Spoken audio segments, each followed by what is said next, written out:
जब हिंदुस्तान, पाकिस्तान, अफगानिस्तान से लेकर बांग्लादेश के समुद्र तक और उत्तर से लेकर दक्षिण भारत तक आशिया खंड का सबसे बड़ा साम्राज्य यानी उस समय का मुगल साम्राज्य, जिसका आतंक पूरे देश भर में फैला हुआ था। ऐसे में हिंदुस्तान का तो छोड़ो, पूरी दुनिया में किसी की हिम्मत नहीं थी कि वो मुगल साम्राज्य से टक्कर ले सके। तब मुगलों का हिंदुओं पर अत्याचार करने का सिलसिला कई ज्यादा बढ़ चुका था।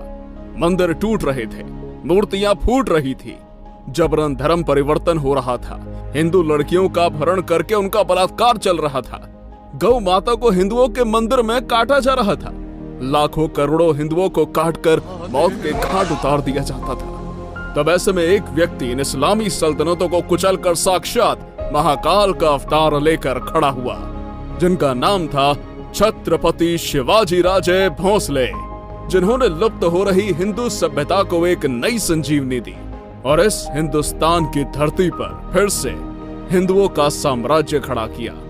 लेकिन दोस्तों, आजकल हम देखते हैं कि छत्रपति शिवाजी महाराज की जाति को लेकर यूट्यूब पर और सोशल मीडिया जैसे प्लेटफॉर्म पर कई सारे वीडियोस चलते रहते हैं, जैसे कि शिवाजी महाराज कौन थे, मराठे थे या राजपूत थे, या क्षत्रिय थे या शूद्र थे। ना जाने ऐसी बहुत सारी वीडियोस को आप में से कुछ लोगों ने देखा भी होगा, लेकिन दोस्तों सच आपको किसी ने नहीं बताया, इसलिए वीडियो को पूरा देखना, क्योंकि छत्रपति शिवाजी महाराज का सच आपको कोई नहीं बताने वाला। फैक्ट नंबर 1, कुछ व्हाट्सएप यूनिवर्सिटी वाले बाजारू इतिहासकारों ने छत्रपति शिवाजी महाराज का संबंध सीधा राजस्थान से जोड़ दिया है। उनके अनुसार शिवाजी महाराज के पूर्वज पहले राजस्थान के राजपूत थे, फिर वो राजस्थान से महाराष्ट्र में गए और बाद में मराठा बन गए। कुछ भी जानते हैं कितना सच है इन बातों में? छत्रपति शिवाजी महाराज को राजपूत घोषित करने के लिए उनका संबंध सीधा मेवाड़ से जोड़ दिया जाता है। उनके अनुसार मेवाड़ के राजा अजय सिंह और अजय सिंह के पुत्र सज्जन सिंह ईस्वी सन 1334 में दक्षिण भारत में आए और उन्हीं के वंश में आके छत्रपति शिवाजी महाराज का जन्म हुआ। इन लोगों ने छत्रपति शिवाजी महाराज की वंशावली मेवाड़ से जोड़कर कुछ इस तरह से बनाई है: सज्जन सिंह, दिलीप सिंह, सिंह जी, भोसा जी, देवराज, इंद्रसेन, शुभ कृष्ण, रूप सिंह, भूमिंद्र, धापजी, बरहट जी, संभाजी, बावाजी राजे, मालोजी राजे, शाहजी राजे और छत्रपति शिवाजी महाराज तक। मतलब मेवाड़ के सज्जन सिंह से लेकर छत्रपति शिवाजी महाराज के परदादा बाबाजी राजे भोंसले तक इन 199 सालों में इन लोगों ने 15 पीढ़ियों के नाम घुसा दिए हैं। मतलब आप समझ रहे हो, अगर हम इस मेवाड़ वंशावली के हिसाब से चलें तो यहाँ पर हर कोई राजा 14 साल की उम्र में नए बच्चे को जन्म दे रहा है और उसे राजा भी बना रहा है। ये कैसे संभव है भाई? क्योंकि सभी 15 के 15 राजा 14 साल की उम्र में ही बच्चे को जन्म दे रहे हैं। मतलब 1-2 साल भी आगे पीछे नहीं हो रहा। इससे यह वंशावली पूरी तरह से झूठी साबित होती है, क्योंकि छत्रपति शिवाजी महाराज का जन्म 19 फरवरी 1630 को हुआ और अब 2022 चल रहा है। मतलब अब 392 साल हो चुके हैं। इन 392 सालों में उनकी सिर्फ 13वीं पीढ़ी चल रही है, जो सतारा के उदयन राजे भोंसले तक है।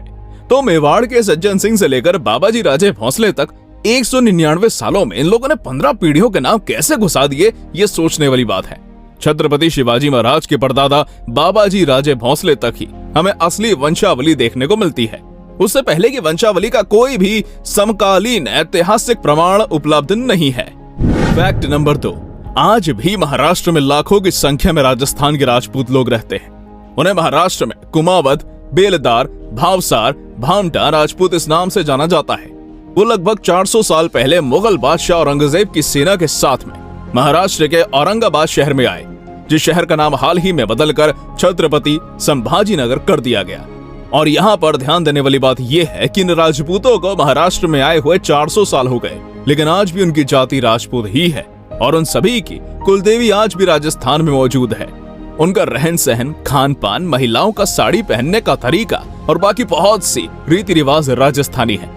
तो आप सोच सकते हैं कि 400 सालों में ये लोग मराठा नहीं हुए, मराठों में घुल मिल नहीं पाए, मराठों के साथ वैवाहिक संबंध नहीं हुए, तो सिर्फ 200 सालों में छत्रपति शिवाजी महाराज के पूर्वज राजपूत से मराठा कैसे बन सकते हैं?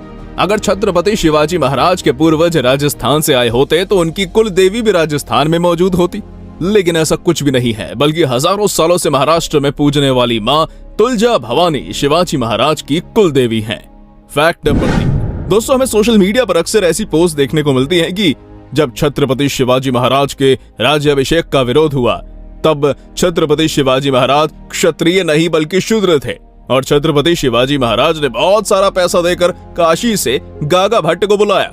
गागा भट्ट ने उनकी वंशावली निकाली और उनके पूर्वज राजस्थान के सिसोदिया वंश के राजपूत हैं, ऐसा बताया गया, इसलिए उनका राज्याभिषेक होना संभव हो पाया।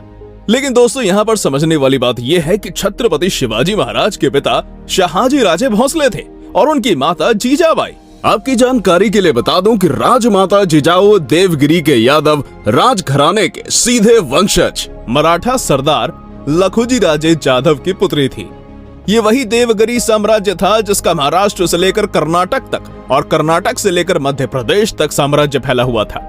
इतने बड़े साम्राज्य के वंशज लखुजी राजे जाधव ये असल यदुवंशी क्षत्रिय थे जो भगवान श्री कृष्ण के कुल से थे।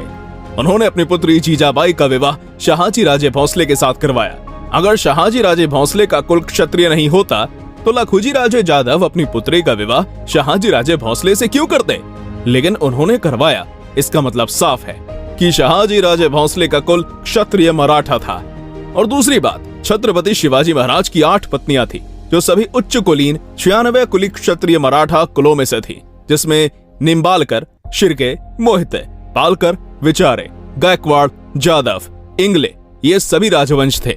इन सभी क्षत्रिय राजघरानों ने अपनी राजकन्याओं का विवाह शिवाजी महाराज के साथ करवाया।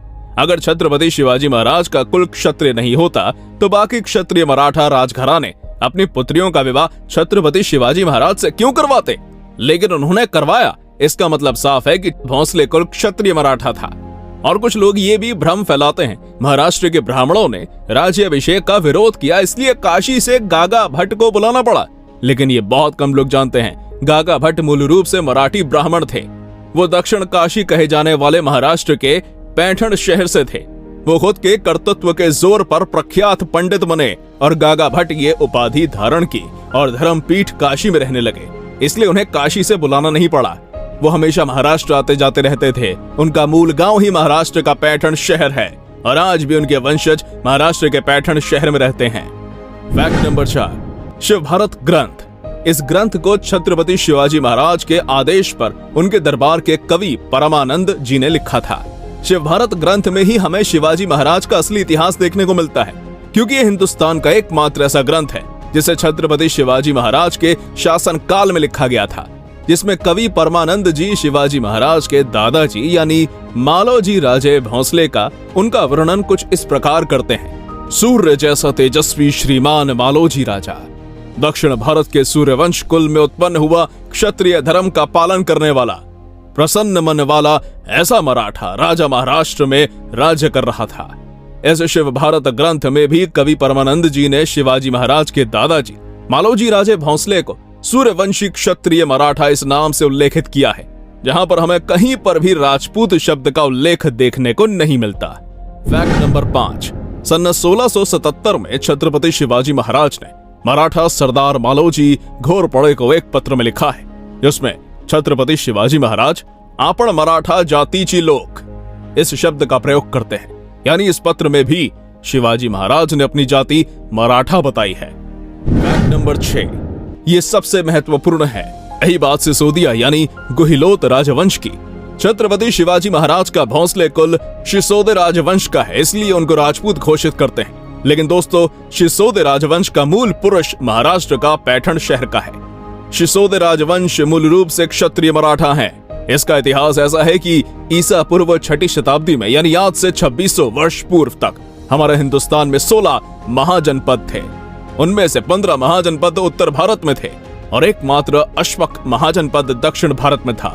इस अश्मक महाजनपद की राजधानी प्रतिष्ठानपुरी थी, यानी आज के महाराष्ट्र के छत्रपति संभाजी नगर जिले के गोदावरी नदी के तट पर बसा हुआ पैठण शहर भगवान श्री राम के कुल के ईक्ष्वाकु राजवंश के अश्मक नाम के राजा ने इस महाजनपद की स्थापना की थी, इसलिए इस महाजनपद को अश्वक महाजनपद कहा गया और इसी कुल को आगे शिसोदे कहा गया। उसका ही अपभ्रंश उत्तर भारत में सिसोदिया हो गया, जिस प्रकार शिंदे का सिंधिया हो गया। और सिर्फ शिसोदे ही नहीं बल्कि चालुक्य उर्फ सोलंकी, राष्ट्रकूट उर्फ राठौड़, अभिरा उर्फ अभियर, देवगिरी के यादव उर्फ जादौन, ऐसे बहुत सारे मराठा कुल दक्षिण भारत से गुजरकर उत्तर भारत में गए हैं। अब सिसोदिया कुल दक्षिण भारत का है, इसका प्रमाण क्या है? तो मराठी में एक किताब है जिसका नाम है मराठा और उनके 96 कुल। रामकृष्ण कदम द्वारा लिखित पेज नंबर 36 पर साफ लिखा है कि सिसोदिया कुल मूल रूप से महाराष्ट्र के पैठण शहर से है और उसकी एक शाखा बाद में नासिक से होते हुए मेवाड़ गई। और उन्होंने इस बात का रेफरेंस राजपूत भाट लोगों का ग्रंथ राजकुलाख्यान का दिया है। इस पेज का फोटो भी आपकी स्क्रीन पर दिख रहा होगा। यह हो गया मराठी ग्रंथ का प्रमाण। अब आपको राजपूतों के ही ऐसे ग्रंथ का प्रमाण देते हैं जिसको कोई नकार नहीं सकता। राजस्थान का पहला स्वदेशी आद्य इतिहासकार मोहता नैणसी ये राजपुताना का इतिहास लिखने वाले हिंदुस्तान के पहले व्यक्ति थे। इसके अलावा वो जोधपुर के महाराजा जसवंत सिंह के दीवान भी थे। इनका जन्म 1610 में हुआ था, यानी छत्रपति शिवाजी महाराज से भी पहले। उन्होंने राजपूतों के 36 कुल कहां से उत्पन्न हुए इसके बारे में जानकारी अपने ग्रंथ महंता नैरासिरी ख्यात में लिखी है। इस ग्रंथ में सिसोदिया यानी गोहिलोत वंश की उत्पत्ति के बारे में वो कुछ इस तरह से लिखते हैं कि सिसोदिया यानी गोहिलोत वंश के पूर्वजों का राज्य पहले दक्षिण में नासिक त्र्यंबकेश्वर में था, बाद में वो नासिक से मेवाड़ आए, ऐसा साफ लिखते हैं। अभी आपको इस ग्रंथ का फोटो स्क्रीन पर दिख रहा होगा, आप वीडियो को पॉज करके देख सकते हैं। तो इन दोनों प्रमाणों से यह साबित होता है कि गोहिलोत यानी सिसोदिया कुल मूल रूप से दक्षिण भारत का क्षत्रिय मराठा राजवंश है। दोस्तों, ऐसे बहुत सारे रेफरेंस हैं, लेकिन इस छोटे से वीडियो में बता पाना संभव नहीं है। अगर कोई मूर्ख आपको छत्रपति शिवाजी महाराज के पूर्वज राजस्थान के राजपूत बताता है, ऐसा बोलता है, तो उनके वीडियो जरूर दिखाएं। दोस्तों, इस वीडियो के माध्यम से किसी भी जाति या समुदाय को ठेस पहुंचाना हमारा उद्देश्य नहीं है, लेकिन कोई छत्रपति शिवाजी महाराज के इतिहास के साथ छेड़खानी करेंगे तो उसका विरोध करना और लोगों तक सही जानकारी पहुंचाना हमारा उत्तरदायित्व है। अगर वीडियो पसंद आई हो तो लाइक करें, शेयर करें और चैनल को सब्सक्राइब करना मत भूलिएगा।